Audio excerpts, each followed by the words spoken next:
I'm gonna show you how to connect your GoDaddy domain to Vercel. So to get started, you have to open your Vercel first and then select a project that you wanted to connect your GoDaddy domain to. And then from there, you just have to click on domain on your project and then click on add domain. And then from here, you just have to add your GoDaddy domain right here. You just have to input this one right here and then just click on save. And then once you've just already done that, you just have to go to your GoDaddy and then go to your domain and then manage your DNS right there. And then from here, you just have to go to the Vercel DNS right above here and then just copy all the name servers on your GoDaddy domain.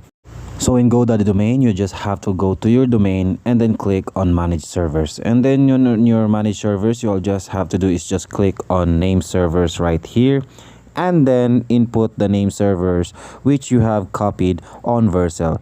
So once you're done with that, all you have to do is just copy all this necessary details and then you're done with your connecting your GoDaddy domain. So that's pretty much it. That's how to connect your GoDaddy domain to Vercel.